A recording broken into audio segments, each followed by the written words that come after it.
Olá, começando mais uma entrevista aqui na Total News. E nesse mês de agosto nós estamos fazendo um especial de Dia dos Pais, no qual vamos compartilhar algumas histórias de pais que mostram a realidade do que é viver, do que é ser um pai e essas formas, os aprendizados que isso traz para a vida.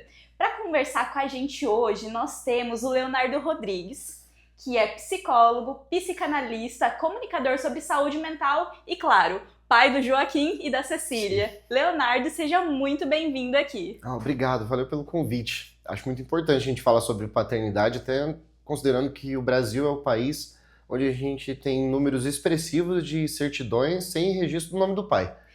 Então, achei legal o convite, tá? É Aham. um tema importante. Muito bom. Bom, para começar, Leonardo, conta pra gente um pouco sobre como foi a chegada da paternidade, o que isso representou para você. Tá, ó. Eu era muito novo. Eu lembro que quando nós descobrimos a gravidez do Joaquim, eu tinha 22 anos, nós ainda estávamos na universidade, foi no último ano da faculdade que a Samara engravidou. Então, foi impactante. Mas eu lembro que eu recebi a notícia de uma forma positiva. Achei interessante, assim, tipo, agora eu vou ser pai? Particularmente falando, eu não tive uma boa relação com meu pai no começo da vida, assim. Aham. Então, sabe aquela fantasia de agora na minha vez eu vou fazer Vou melhor? fazer diferente. Spoiler, às vezes a gente acaba repetindo algumas coisas, tá? Por isso que a psicoterapia é importante. Então, foi chocante, mas assim, eu estava me formando em psicologia, a Samara estava se formando em artes cênicas, nós já estávamos juntos há algum tempo, então não foi assim, vamos se juntar porque teve um filho. Não, nós já tínhamos uma relação, sabe? Então, conversamos e nos preparamos para o que ia acontecer, mas eu confesso que por causa da pouca idade foi assustador. Tipo, com 22 anos, às vezes a gente tá com outras expectativas, sabe? Terminar a Uhum. faculdade, começar um emprego, focar numa carreira. E eu não sabia na época, mas os filhos, eles se tornam uma prioridade inevitável. Ocupam muito tempo, demandam da sua atenção. Energia. Nossa, nem me fala. E aí, enfim, era como um menino imaturo indo encarar uma responsabilidade que exigia de mim me tornar um homem muito rápido.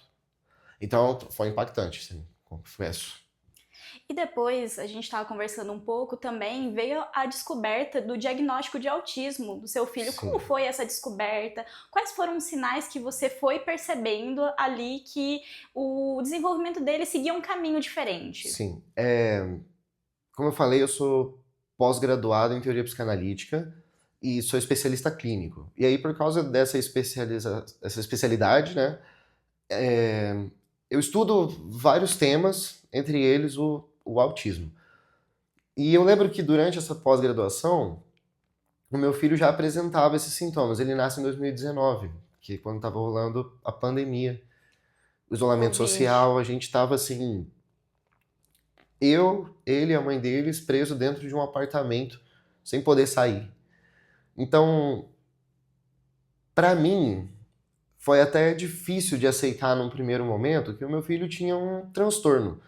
Assim, não é porque eu sou psicólogo que eu não tenho inseguranças, sabe, em relação ao meu filho, que eu não tenho insegurança em relação à minha função como pai, porque a gente acaba pensando, poxa, o que foi que eu fiz de errado?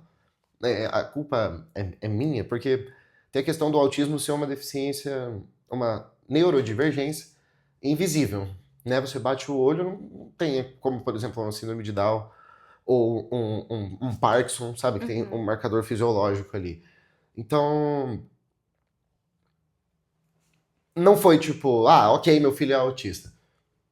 A Samara foi mais pontual nesse sentido durante as nossas conversas e falou assim: olha, se você está percebendo e se isso está acontecendo, ele é diferente. Tinha um primo dele que já era diagnosticado em Três Lagoas, que a gente, em algumas viagens que acabou fazendo para lá, conheceu. Enfim, começou a acontecer crises, não dormia direito à noite, demandava nossa atenção para um cuidado em relação à vida dele com muita frequência. Então, era muito exaustivo. Então, nós viemos para Campo Grande, nós morávamos em Três Lagoas na época. Nós viemos para Campo Grande, passamos por uma neuropsiquiatra que encaminhou para avaliação neuropsicológica. Depois de algumas semanas, deram o diagnóstico de autismo e a psiquiatra entrou com uma medicação. Essa parte foi muito difícil, porque é a realidade acontecendo. E aí você se dá conta que dali pra frente você já não é mais um pai normal. É um pai atípico. Isso. Uhum. E quando eu fui tentar entender o que estava acontecendo, eu me senti muito sozinho. Porque a Samara tinha grupos de mães atípicas. Eu via nas redes sociais mães produzindo conteúdo. Isso é porque, como eu falei, né? Os caras somem. Se você procurar a estatística de pais de filhos neurodivergentes, não só autismo, sabe? TDAH, autismo, crianças bipolares, o síndrome de Down, sei lá, pessoas que nascem com alguma necessidade de cuidado, sabe? A mais. Os pais vão embora. Até porque dos filhos normais isso já acontece com uma frequência gigantesca. Exatamente. Abandonar parece uma coisa dos caras. E eu não queria abandonar, sabe? Eu queria ser pai, como eu falei. Tipo, se na minha infância eu sei a falta que fez um pai, então eu preciso ser presente no meu filho. Aí tinha aquilo. Sou psicólogo, estudo negócio, então eu dou conta, eu pensei. E eu não achava informação. Não tinha grupo de pais, não tinha roda de discussão de pais atípicos. Procurar o termo no Google dava pouquíssimo resultado, sabe? Quando trocava para mãe atípica já tava mais. Então, assim, a rede de apoio para acolher essas mães que estão realmente sofrendo, estão sobrecarregadas, ela era mais consistente do que para os pais. E é preciso mudar um pouco essa chave, né? Para mostrar para os pais que eles precisam estar juntos, precisam criar essa rede de apoio também, para que não seja algo exclusivo da mãe e dos profissionais que acompanham as crianças. Com certeza, porque eu acho que esses grupos de apoio são o que ajudam a gente a entender que a gente não está sozinho e que tem outros caminhos para seguir. É mais fácil você encontrar um monte de homens alcoólicos anônimos num grupo tentando ser pai. Entende? Uhum. Então, a única forma que a gente vai aprender mesmo uma boa paternidade é nas trocas. Porque o que me ajudou muito foi, além do trabalho como psicólogo clínico, que é um privilégio, sabe? Você troca muito com pessoas e do mesmo jeito que você ajuda, você aprende. Eu me aproximei de outros pais. E isso me ajudou a me sentir menos sozinhos. Eu percebi que, por exemplo, conflitos que eu tinha com a mãe dos meus filhos, não era porque meu filho era autista, era conflito de relação. E percebi também que algumas coisas que aconteciam por causa do autismo não era culpa nossa, era uma exaustão por estar lidando com o filho. Então, esses grupos são importantes. São poucos, mas existem e é importante procurar, sabe, para você se orientar e não se sentir tão sozinho. Mas aí, enfim, como eu estava falando, eu fui procurar algum acolhimento, algum grupo para fazer parte e não tinha. Então foi solitário esse momento, assim. Tipo, eu ia nas terapias levar o Joaquim, porque fazer essa questão, sabe? Tinha dias da semana que eu não atendia para poder estar acompanhar ele. E eu era o único cara. Tinha um ou outro, assim. E isso é até interessante de lembrar, agora falando com você. Nós ficávamos quietos no nosso canto, enquanto as mães estavam sempre conversando. Desvantagem masculina e, sabe, essa coisa de se isolar, fechar, não trocar ideia, não se acolher. E aí eu tenho esse jeito mais comunicativo, tá? Uhum. Eu ia lá falar com os caras. Ó, seu filho tem uma mochila do Homem-Aranha, Joaquim. Enfim, aí a gente se aproximava. Mas isso é uma coisa que a gente precisa pensar como pais no geral, que tipo, se nós viemos de uma geração que costuma abandonar e ser violenta e a ideia é mudar, a gente não tem referência. Nós vamos ter que criar uma nova referência, não só de paternidade, né, de masculinidade. Vem aí de vocês essa coisa de fazer diferente. Isso, e para isso a gente precisa se juntar, trocar uma ideia e ter uma direção mais saudável do que, sei lá, essa masculinidade red pill que tá surgindo aí. Porque isso até é um medo que eu tenho, sabe? Eu tenho um filho homem. E aí, eu não sei se vocês viram, esses dias teve um grupo no Discord que fizeram a menina se matar, etc. Péssimo assunto, né? Sim. Mas aí eu fico pensando, olha o mundo que o meu filho está inserido, olha o que os meninos estão fazendo, como que eu faço para não criar um homem assim? Aí vem outra pergunta que eu tenho uma dúvida. Você falou sobre você temer, o que eu fiz de errado como Uhum. pai, vem esses questionamentos. Também você parou para pensar, temer em relação ao seu filho inserido nessa sociedade, das necessidades que ele tem, de como ele vai se relacionar assim? Esse é meu maior medo até hoje. Eu sou um pai que normalmente fica em cima do Joaquim e seguindo ele pelos lugares. Porque o autismo, ele é caracterizado por uma dificuldade de comunicação, interação social. Essa dificuldade não é só uma criança que não fala, que, sei lá, grita e tem surtos. Às vezes é uma criança extremamente, como é que eu digo, expansiva. Sem esse tato social de que algumas pessoas não querem estar próximas dela, não querem falar com ela, podem ser agressivos, podem sequestrar, sabe? Então, eu sempre tive esse medo de que a realidade pudesse vir a ser pesada com o Joaquim e ele não ter ferramentas comportamentais para lidar com esse peso mesmo. Porque, infelizmente, as pessoas são intolerantes, sabe? É, não conseguem respeitar algumas pessoas pela cor da pele delas. Pelas diferenças. Uhum, entende? Então, como isso existe, isso me assusta. Me assusta um pouco, tipo, pensar que o meu filho, por ele ser diferente, ele pode não ser aceito em ambientes onde normalmente aceitam crianças típicas e ele passar por violências. Eu tenho medo até hoje disso. Quando ele começou a ir na escolinha, por exemplo, eu não tinha aquela coisa de: oi filho, como foi o seu dia na escola? Se já é difícil com crianças típicas, sabe, eles contarem, imagina meu filho que não falava, sabe? Então isso é um medo real e eu acho que vai me acompanhar pro resto da minha vida. Tipo, com que o meu filho vai trabalhar? Se ele resolver ser alguma coisa, quão difícil vai ser para ele conseguir ser essa coisa? Porque na vida real, o autismo não é uma fitazinha colorida, sabe? Ele é um quarto escuro, uma criança se debatendo, entende? É um menino que quase não tem muitos amigos e que quando os faz não consegue comunicar o jeito que quer viver. Então, isso é uma questão. Mas aí tem a Cecília. A Cecília não tem diagnóstico de nada e eu acho mesmo que ela não tem nada, sabe? E é interessante ter visto uma outra criança se desenvolvendo, Dinâmicas diferentes. totalmente diferentes. Cansativo igual, estressante igual, mas de outra forma. E é interessante ver como a Cecília cresceu junto com o Joaquim, como ela se adaptou à existência dele. Às vezes ela é como qualquer criança, sei lá, chata, espizinhenta com o irmão, mas, por exemplo, ela traduz o que ele fala. Tipo, às vezes eu sou pai e não entendo o que o Joaquim tá falando por causa da ecolalia e tal. Ela fala: pai, o Joaquim pediu isso, de tal coisa. Acho um barato, sabe? E Uhum. aí me faz pensar também que se a Cecília convivendo age como se fosse só outra criança e vai se adaptando às dificuldades que o Joaquim tem, acho que outras crianças que também conviverem e serem orientadas vão ter amor e carinho tanto quanto, sabe? Inclusive, muitas famílias elas não preparam as crianças para lidar com essas diferenças. As que recebem o diagnóstico têm inseguranças.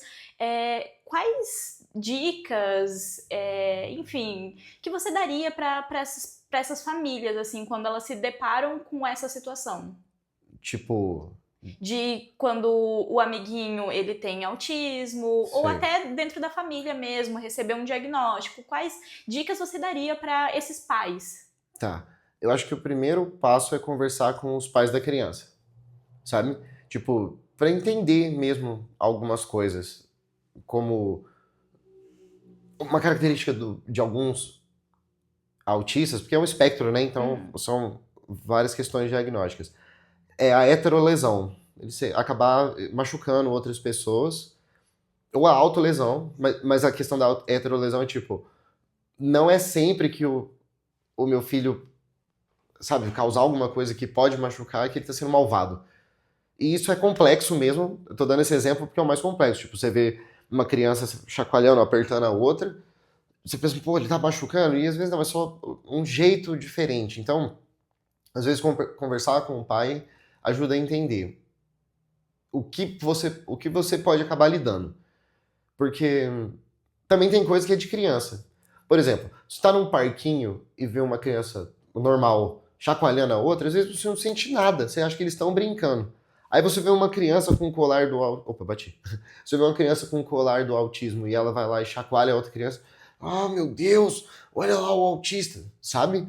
Então, às vezes conversar com os pais e entender algumas coisas, você entende que ele é só uma outra criança. Uhum. E que nos momentos de crise, por exemplo, você não precisa ficar desesperado. Nós pais, a gente está acostumado a lidar, a gente vai lá, vai acolher. Se você preparar o seu filho, por exemplo, você tem uma criança típica, que convive com uma criança atípica, mesmo que não seja o autismo, você consegue preparar essa criança para uma convivência decente, sabe? Uhum. Acho que o que eu quero dizer é assim, os autistas não são incapazes de ter relações, eles só é mais difícil. Precisa acolhimento. É preciso acolhimento, é preciso que eles estejam inseridos nesses grupos. E olha, demora um tempo para nós adultos ensinarmos o preconceito para as crianças. Sabe? Que até os adultos, às vezes, eles não entendem. Tipo, as crianças não são preconceituosas. Elas são acolhedoras, elas se incomodam com coisas que são diferentes das que a gente se incomoda. Tipo, igual eu falei, sou aquele pai que fica em cima. Às vezes sou mais eu que tô com medo do Joaquim não socializado que ele. Tá lá brincando, correndo. Amigo, vamos brincar? Pá, se vira. Uhum. Então, confiar que dá para ter essas relações saudáveis, mas consciente de que às vezes essas relações são limitadas, sabe? E que tanto os pais das crianças atípicas não precisam isolar elas, quanto os pais das crianças típicas não precisam afastar os seus filhos. Eles conseguem conviver mesmo. Claro que tem os níveis de suporte.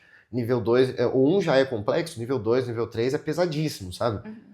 Mas mesmo assim acho importante estar inserido. Essas diferenças são fundamentais para a gente se entender como humanos, né?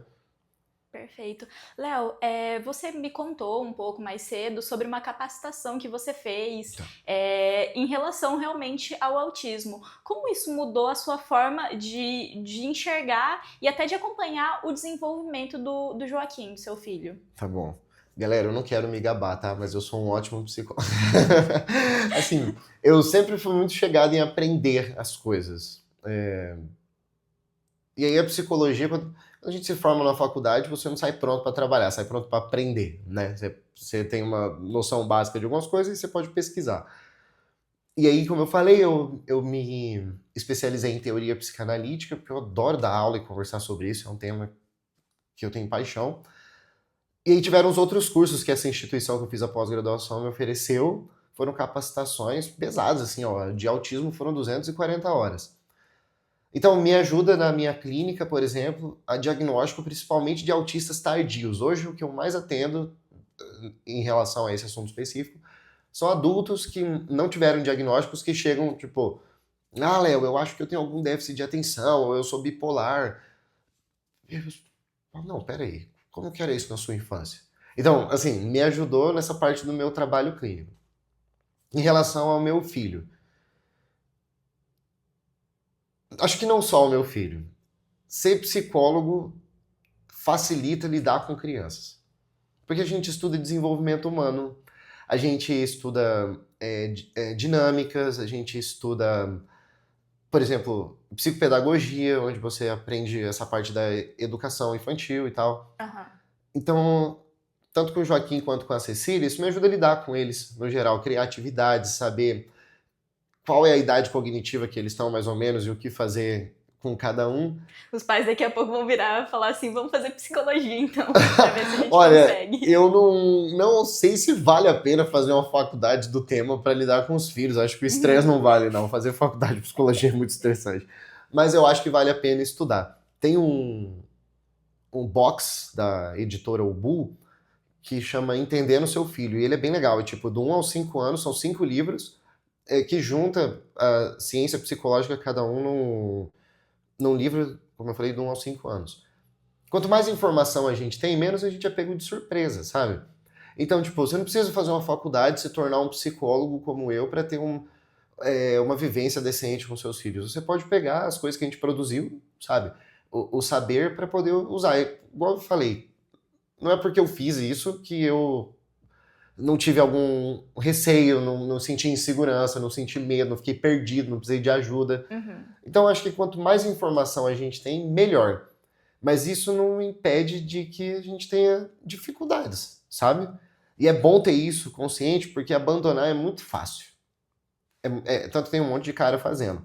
Então, quanto mais informação a gente tem, mais a gente busca grupos de apoio, mais a gente se dispõe a fazer como pais, melhor é a relação com os filhos e mais a gente se afasta desse estereótipo do homem violento, do homem que só é provedor e do homem que abandona.